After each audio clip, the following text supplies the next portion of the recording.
આવી શકે તો ફોન દ્વારા બધાને જાણ કરીએ છીએ, તો આવ્યા છે એને અહીંયા જાણ કરીએ છીએ, બધાએ આ સંદેશ લઈને જાજો.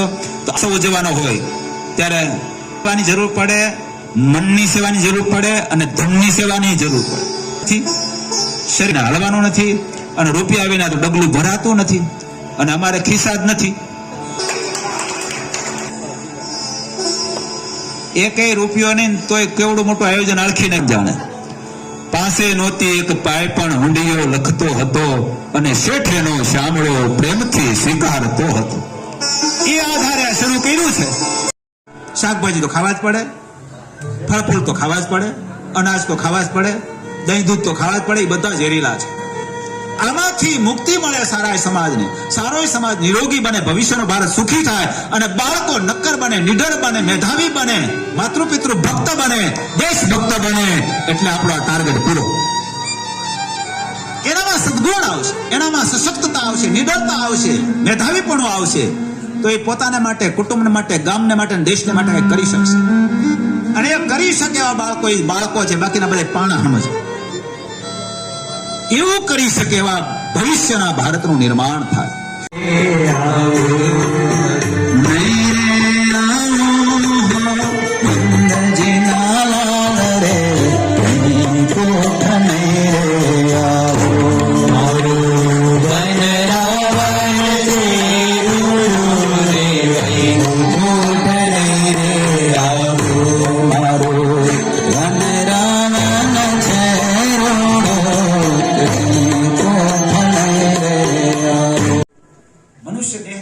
મોંઘો બહુ છે.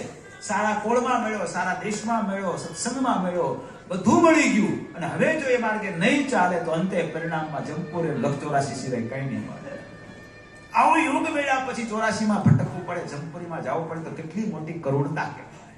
જેને યોગ જ નથી મળ્યો, સત્સંગનો યોગ નથી મળ્યો, ભગવાનના પ્રાગટ્યમાં દેશ નથી મળ્યો, સારા કુળમાં જન્મ નથી મળ્યો, સર્વાંગે સંપૂર્ણ માનવ દેહ નથી મળ્યો, એ કદાચ આ માર્ગે ન ચાલે, ભગવાનનું ભજન કરવાને માર્ગે તો સીમી જાય. પણ બધું જ મેલું છે છતાંય ન ચાલે. હૃદય માધ્યમ સુલભમ સુદુર્લભમ પ્રવમ સુકલ્પમ ગુરુ કર્ણધારમ મયાનું કુલેન ભક્તિ ન કરે સાત્મા. આખો દિવસ વેપાર કરે છે, કેટલું બધું કામકાજ કરવું પડે છે. આ રોટલી ભાંગવીને શાકમાં બોળીને મોઢામાં મૂકવું, ચાવવું, બહુ મહેનત પડતી છે. એટલે પરસેવો વળતો હોય છે. તેને શીરો બનાવ્યો તો શીરો ખાતા ખાતા પરસેવો વળી ગયો. તો શેઠાણી કે આજ તો કઈ ચાવવું પડે એમ છે નહીં. એ કે ગળા નીચે કોણ તારો બાપ ઉતારશે? થાળ બનાવી દે પણ રાજી રહેજો બાપ, રાજી રહેજો. એટલે આ ડોમ બંધાતો હતો ને ત્યારથી મને એમ સંકલ્પ થતો, ડોમ બંધાઈ જાય પછી કોઈને ઘેરે નથી જવા દેવા. ધનુર્માસ શરૂ થાય એટલે આને રાખવા છે આખો દિવસ.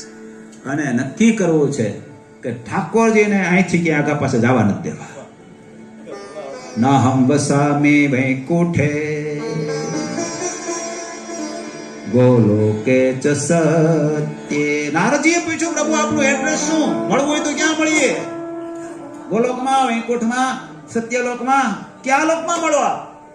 ત્યારે પ્રભુ બોલ્યા, ના હમ વસામી ગોલોકે વૈકુંઠે ચ સત્યે. તો મદ ભક્તાયત્ર ગાયંતી તત્ર તિષ્ઠામિ નારદ. મારા ભક્તો જ્યાં મારા ગુણાનુવાદનું ગાન કરે છે, નારદ હું ત્યાં જ વસું છું. ગોલોક ધામમાં જવાની જરૂર નથી, વૈકુંઠમાં જવાની જરૂર નથી. એટલે તો ગોપીઓએ કહી દીધું તું, મારું વન રાવણ છે